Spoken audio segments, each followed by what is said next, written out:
আসসালামু আলাইকুম। আজকে দুইটা কথা কইতাম। আমার মাথার উপরে যারা আছেন খানাইঘাট, জকিগঞ্জ, সিলেট তথা বাংলাদেশের সবার পরিচিত, বাংলাদেশের খানাইঘাট সিলেটের গর্ব লক্ষ্মীপুরী হুজুর, দুলভপুরী হুজুর, মৌলানা ওবায়দুল্লাহ ফারুক সাহেব। তারার মৃত্যুর কোনো বয়স নাই। আমি এক মিনিট কিন্তু 1 সেকেন্ড পরেও মারা যাইতে পারি, কিন্তু দুনিয়ার খাইম অনুযায়ী তারার বয়সের একবারে শেষ সীমানাত গেছে গিয়া। আর কয়দিন বাঁচবা, আগে ফুয়া মরতে পারে, পরে বাপ মরতে পারেন, কিন্তু মৃত্যুর কোনো বয়স লাগে না। তবে দুনিয়ার খাইম অনুযায়ী যারা আগে আইসুন দুনিয়ায় তারা আগে যাইবা গিয়া, যারা পরে আইসুন তারা পিছনে মরবা।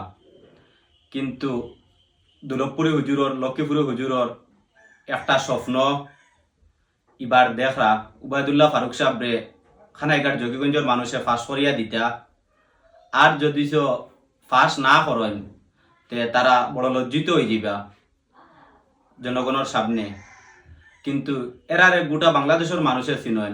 উবায়দুল্লাহ ফারুক সাহেব যদি ফেলও মারি দেন, আল্লাহ মাফ করুক, তাইলে খানাইঘাট জকিগঞ্জের মানুষের কাছে ফেল যাবা। কিন্তু গোটা বাংলাদেশের মানুষের যে পর্যন্ত মাথার উপরে আসেন ইলা তাকবা সবাই চিনেন। কিন্তু ওখানে আমরা শরম লাগি যাইব, খানাইঘাট জকিগঞ্জের মানুষে ফাঁস করে দিতে পারলাম না। আর জানি না আল্লাহ তালা আমরা 1000 বছর বাঁচাই রাখা লক্ষ্মীপুরী হুজুরে, দুলভপুরী হুজুরে, উবায়দুল্লাহ ফারুক সাহেবরে। কিন্তু জানি না আরো 5 বছর বাঁচবা কি না।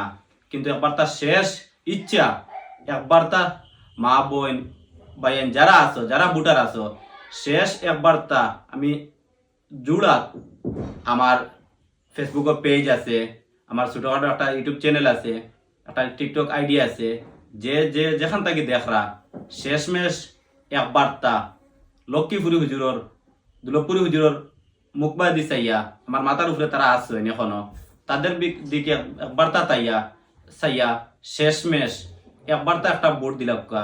হয়তো তারা আর দেখতে পারতা না আর 5 বছর বাঁচবা অথবা কিনা।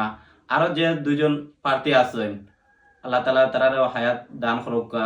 তারা সামনে নির্বাচন আছে, তারারে লইয়া আমরা আবার নির্বাচন থাকমু, আমরা তারারও ভোট দিমু। কিন্তু হয়তো আর উবায়দুল্লাহ ফারুক সাহেবর আর যে আর 5 বছর পরে নির্বাচন আইয়া খাড়া হইতা বা নির্বাচন করতা ই বয়স আর রইছে না। আমার ভিডিওটা সর্বোচ্চ চেষ্টা করবা শেয়ার করে দিতা। আর খানাইঘাট জকিগঞ্জের মানুষের একবার তা দয়া করিয়া একবার তা ফাঁস করিয়া দিলেই শেষ নির্বাচন, ই নির্বাচনের পরে তাই ফাঁস হোকা ফেল হোকা আর আইতা নাই। আর খানাইঘাটের দুলভপুরী হুজুরে আমরা নিরাশ করতাম না, লজ্জিত করতাম না। আমার ভিডিও পর্যন্ত। আসসালামু আলাইকুম।